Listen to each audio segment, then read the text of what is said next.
Olá, muito boa noite para todo mundo. Com as tralhas ajeitadas em canastras e cangalhas carregadas no lombo da tropa cargueira, a comitiva viajadeira do Terra Viva DBO na TV pegou a estrada para buscar uma boiada de cabeceira na zona da fronteira. E tendo vencido esta empreitada, está convidando a companheirada para escutar a história dessa jornada, começando a contação com a recitação da prosa bredeira do dia. Assim como no mundo inteiro, o boiadeiro e o produtor rural brasileiro em geral estão vendo de longe, mas com grande espanto e preocupação, o caso que está sendo passado em vários países da Ásia e na China de maneira especial, com esta assustadora situação provocada pela epidemia de peste suína africana. Segundo a FAO, que é a Organização das Nações Unidas para a Agricultura e Alimentação, desde que o primeiro caso no país foi comunicado oficialmente pelas autoridades chinesas em agosto do ano passado, já morreram ou foram sacrificados 1.100.000 animais.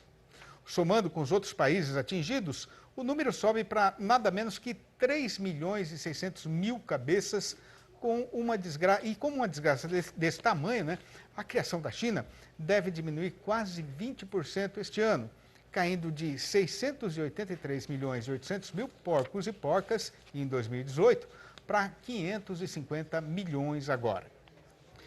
De acordo com a previsão do USDA, que vem a ser o equivalente ao nosso Ministério da Agricultura lá dos Estados Unidos, essa violenta derriçada no tamanho do rebanho vai provocar também uma redução na precisão de soja, sendo que no atual ano safra, a importação do grão deve ter um esmagrecimento de 8,6%, o que representa 86 milhões de toneladas a menos do que no período anterior.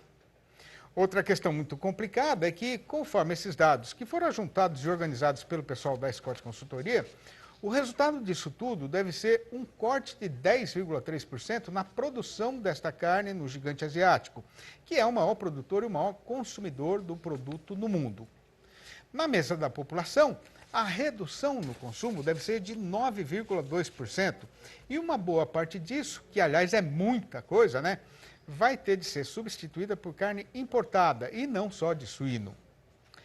Essa desgraça histórica lá no Oriente Distante, que a gente lamenta profundamente, também deve provocar uma revolução em vários países, especialmente o Brasil, que estão sendo chamados para ajudar a alimentar o povo chinês. Os especialistas do governo norte-americano estão dizendo que, até o final deste ano, as exportações brasileiras de frango para a China vão aumentar 2,4%, as de carne de boi vão subir 6,1%, e as de porco vão dar um salto de 23,3%. O problema é que o negócio da soja deve ficar um pouco mais complicado para o nosso lado, né? Porque mais de 80% do grão importado pela China é usado na alimentação animal. E o Brasil é justamente o maior fornecedor deles neste mercado. Mas, pelo menos por enquanto, isso ainda não aconteceu. E o total embarcado até aumentou de janeiro a maio. Pois então, né, vale a torcida para que esse carretão continue no rumo de subida no estradão, né? Para quem tem condição de fazer, o confinamento, ou mesmo o semi-confinamento na propriedade, é de grande utilidade não só na sua finalidade principal, que é, logicamente, a de engordar e vender logo o animal para aproveitar a melhora do preço nessas horas em que a gente está entrando agora de entre-safra do boi de capim. A terminação no coxo também ajuda muito a fazer um manejo mais rigoroso nas áreas de pastagem, aliviando a lotação durante o período mais seco do ano e dando a melhor condição para a recuperação das invernadas para voltar com a boiada na próxima temporada, né? O problema é que muitas vezes o pecuarista acaba ajuntando animais de origens diferentes, cada um com requerimentos especiais de alimentação e sanidade, e às vezes até com alguns perrengues que podem atrapalhar bastante o rendimento do lote. Pois a ideia agora é de dar para esse gado, logo na entrada, um reforço de suplementos nutricionais concentrados, mais aplicados por injeção. E para dar a requerida explicação a respeito de como é que isso deve ser feito, a gente convidou para a nossa entrevista de hoje o médico veterinário Marcos Malaco, gerente técnico de pecuária de corte da Seva Saúde Animal. Boa noite, Marcos. Muito obrigado pela sua presença aqui no nosso estúdio, no nosso ranchamento. Seja muito bem-vindo. Boa noite. Estamos sempre à sua disposição, Silvio. Ô, Marcos, qual é o principal problema, assim, falando em termos de manejo, né, quando o gado entra no confinamento? A gente tinha uma série de problemas, né? Dentre eles, a adaptação ao coxo, né, problemas sanitários que são muito significativos, principalmente nas primeiras semanas de confinamento, onde podem surgir esses problemas. E isso tudo é decorrente principalmente do estresse, né, que os animais são submetidos. Porque, como você falou, e falou muito bem, muitas vezes os animais são das mais diversas origens, né? Então existe aquela formação de lotes, aquelas disputas, né, por hierarquia, essa coisa toda, e uma mistura, né, de vários causadores de doenças, que às vezes um animal de uma determinada origem ainda não teve o contato suficiente para o organismo dele, para que o organismo dele tenha condição de superar aquele desafio, né? Então, principalmente, os maiores problemas estão relacionados a esse período de estresse, e o estresse máximo costuma ser. É isso que eu ia te falar também, né? Quer dizer, você tem problema de doença aí, né? Que um animal que não teve contato com uma determinada doença, ele está mais exposto, né? Principalmente as doenças respiratórias, né? Porque na situação de confinamento, o que acontece? A gente começa a juntar os animais, eles ficam mais próximos uns dos outros.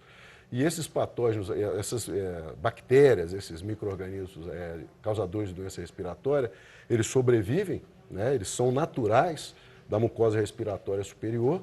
E existem algumas situações que vão determinar o estresse no animal, que faz com que o sistema de defesa dele fique um pouco debilitado. E aí vem poeira, vem uma série de questões que irritam a via respiratória, e essas bactérias que estão lá em cima, lá nas narinas, às vezes na parte mais interna do nariz, elas aproveitam dessa debilidade, dessa debilitação que ocorre, invadem e causam doença, e muitas vezes doença séria. Tá? Doença que pode até levar os animais à morte.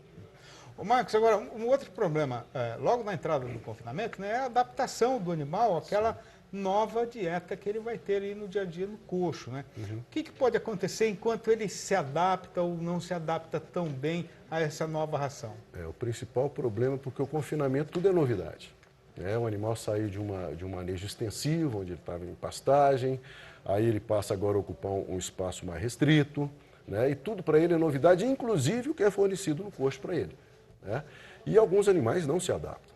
Tá? E aí a gente tem que utilizar estratégias, medidas, para que essa adaptação ocorra de uma maneira suave, tranquila, né? E para que ele possa começar a ingerir essa ração.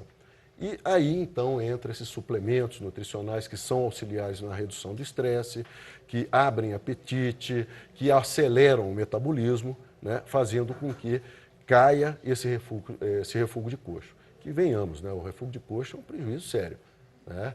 Vamos supor que a pessoa tem 1%, 1,5%, 2% de refúgio de coxo, esses animais não vão se adaptar ao confinamento. Então, todo aquele processo que a gente vem trabalhando, que se programou para fazer, às vezes a gente tem essas quebras, né? E isso pode ser importante. Como é que é, então, essa ideia de você aplicar esses suplementos nutricionais concentrados, né, por injeção? Como é que funciona isso? Na realidade, esses suplementos eles devem ser bem equilibrados, né? Eles devem ter uma quantidade razoável de aminoácidos, eles devem ter com algumas vitaminas, né? Devem conter alguns minerais que são importantes no processo energético, no processo metabólico energético, proteico, né? Até no processo de imunidade mesmo, sistema imunológico. E, normalmente, o que a gente faz, a gente tem com um dado bem interessante agora, feito numa universidade aqui no Brasil, é que os animais foram suplementados por via injetável, por injeção, como você falou, no início do processo de confinamento. E o resultado foi bem significativo. Houve um retorno de 6 a 8 vezes aquele capital que foi investido nesse tratamento. Tá? Então, é na entrada, no momento de colocar os animais no curral, tá? Ou no box de confinamento. Agora, qual é o papel das vitaminas, especialmente, nesse suplemento que você vai aplicar no animal na chegada? As vitaminas, elas são muito importantes em todo o processo metabólico. As quantidades de vitaminas necessárias são muito pequenas, mas são importantes. Por exemplo, a gente tem uma vitamina, a vitamina B12, que ela participa, por exemplo, da formação das células vermelhas do sangue, na hemoglobina, que é aquele pigmento que transporta o oxigênio para todos os tecidos do organismo, né? Nós temos a colina. A colina é uma vitamina, classificada como uma vitamina do complexo B, que ela é importante no metabolismo hepático, né? E o fígado talvez seja uma das glândulas mais importantes que a gente tem no processo metabólico geral do organismo, ok? Qual que é exatamente o papel, né, e o funcionamento dessa substância que você falou, que é a colina, né? Porque ela é muito usada, sempre foi muito usada na alimentação de aves, né? Que é né, uma alimentação como é que a gente vai? Bem dinâmica, né? Ela é muito rápida, a quantidade de alimentos que são fornecidos, a riqueza, né? Metabólica, energética desses alimentos é muito alta. E a colina, ela acaba auxiliando o fígado a trabalhar isso que está sendo fornecido. Ela protege o fígado e, inclusive, ela poupa um aminoácido importante que é a metionina. Tá? E a metionina também vai auxiliar o fígado nesse metabolismo, dessa energia, dessa dieta rica que o animal está recebendo. Tá? O aproveitamento disso. Uhum. Você falou dos aminoácidos também, né? Esses aminoácidos são importantes também na composição dessa injeção que você vai aplicar nos animais na entrada. Sim, os aminoácidos são os pilares para a formação das proteínas. Sem aminoácidos a gente não tem proteína. E as proteínas são o quê? As enzimas, né? Que são aquelas substâncias que trabalham na aceleração metabólica, elas são proteínas. Então, sem proteína eu não vou ter desenvolvimento muscular, eu não vou ter desenvolvimento do sistema imune, eu não vou ter uma série de processos que acontecem, sem essas proteínas não vão ocorrer. E os aminoácidos, eles são importantes exatamente porque eles são os pilares para a formação dessas proteínas, né? E é importante a gente mencionar, Sidney, que os aminoácidos, o total de aminoácidos são 20, tá? Desses 20, 10 são chamados de aminoácidos essenciais, ou seja, são aqueles aminoácidos que o organismo não tem capacidade de produzir. E os outros 10 são os não essenciais, que são produzidos pelo organismo a partir do suporte, do aporte com outros aminoácidos, entendeu? Então, desses 20 aí, óbvio, todos eles são importantes. E a gente tem que ter um equilíbrio nessa composição de aminoácidos para que um não prejudique o outro, ok? Voltando mais uma vez, sem aminoácidos a gente não tem proteína, tá? E sem proteína a gente não tem desenvolvimento muscular, a gente tem distúrbio metabólico, a gente tem problema imunológico, né? Doenças podem surgir, essa coisa toda. Okay? Marcos, quantas vezes você vai aplicar essa injeção no animal? No confinamento, uma vez só. Uma vez só? Na entrada, no curral de confinamento, no box de confinamento. No dia que a gente estiver processando os animais, um dos componentes desse processamento é exatamente a suplementação injetável com aminoácidos. Quer dizer, ali quando você vai fazer aquele manejo de entrada, basicamente é no tronco. No tronco, que vai fazer o vermífugo, vai fazer as vacinas que são necessárias, a gente aproveita e faz a suplementação com aminoácido. Em termos de manejo, não tem nenhum custo adicional, é aquele manejo que você ia fazer normalmente. O manejo tradicional normal. E é legal porque esse suplemento ele acaba tendo um papel antioxidante também. Ele acaba funcionando como um fator anti-estresse, né? Então, isso é importante também, porque a gente sabe que o estresse determina o quê? Dano a tecido. Né? Aqueles radicais livres, a base de oxigênio e tal, vão prejudicar, vão lesar, inflamar tecidos. E esses aminoácidos contribuem para reduzir esse processo. Tá certo. Bom, a companheira, então, fica sabendo dessa novidade, né? E uma alternativa bastante interessante. Eu queria agradecer demais a sua presença aqui, Marcos, e dizer que a gente está sempre de porta aberta. Sempre que puder, passa aqui para a gente prosear mais um pouquinho. Obrigado, viu, Marcos? Vai ser um grande prazer participar do seu programa. Eu sou eu assisto, né? Eu sou assíduo, né? Eu vejo sempre o seu programa na televisão. E parabéns. Muito obrigado pela oportunidade. Muito obrigado. A gente fica muito honrado. Até a próxima. Até a próxima. E tendo ainda um bom pedaço de chão até o arremate da função, a comitiva faz agora uma parada ligeira na beira deste ribeirão e retoma a nossa falação novidadeira em instantes com a discussão do caso que foi passado com o boi gordo no mercado, que será anunciado agora pela seguinte manchete chamadeira. Oferta de gado terminado não tem sobrando em lugar nenhum do Brasil, mas com o consumidor retirado do balcão do açougue, o consumo de carne está uma porcaria e essa ruindade não está deixando melhorar o preço da nossa mercadoria. É já que o Terra Viva DBO na TV vai voltar. Aguarde. Estando em roda violeira, escutando moda rancheira e dançando catira, mais ainda que a nossa turma se orgulha de ser caipira. E juntando essa satisfação com a precisão de dar continuação na nossa lida novidadeira e noticiarista, a gente aproveita para fazer agora a apresentação da conversa com o analista. Olá a todos. Um telespectador nos questionou sobre como está o mercado de reposição. Bom, no fechamento do mercado de reposição da terceira semana de julho, o que se viu foi que, com a chegada da entre-safra, o mercado de reposição começou a esboçar firmeza. Em alguns estados, a menor oferta fez com que os frigoríficos pagassem mais pelo boi gordo. Assim, com pagamentos melhores pela arroba, os pecuaristas começaram a ficar mais interessados em repor o plantel da fazenda. Esse cenário foi observado principalmente em estados que não são caracterizados por engordar os animais em sistemas intensivos, como é o caso da Bahia, Pará e Tocantins. Em Goiás e em Mato Grosso, a frente fria forçou a desova dos animais terminados, o que liberou espaço para as categorias mais leves. Dessa forma, aumentou o interesse no mercado de reposição, principalmente envolvendo os animais mais zerados. Contudo, sem espaço para altas significativas nos preços da reposição. No Mato Grosso do Sul, o cenário no mercado do boi gordo foi semelhante, mas a demanda pela reposição em baixa tirou um pouco da firmeza das categorias, principalmente envolvendo o bezerro desmamado. Já em São Paulo, o mercado do boi gordo, por enquanto, não sentiu de maneira significativa os efeitos da entre-safra. Mas mesmo com o preço da arroba demorando para ganhar força, há uma procura pela reposição. No estado, entretanto, a oferta limitada mantém os preços ainda elevados, o que tem estimulado os pecuaristas a procurar animais em outros estados, como por exemplo em Minas Gerais. Bom, por hoje é isso. Eu sou Juliana Pila, sou zootecnista e analista de mercado da Scott Consultoria. Um abraço a todos e até a próxima. Por mais que o companheiro boiadeiro esteja enfesado com o rumo que está sendo tomado pelo mercado, o momento é de se armar de informação para não perder o prumo na hora de enfrentar uma negociação. E é com essa intenção que a gente faz agora a apresentação do noticiário e do nosso comentário a respeito do boi gordo e da variação da sua cotação.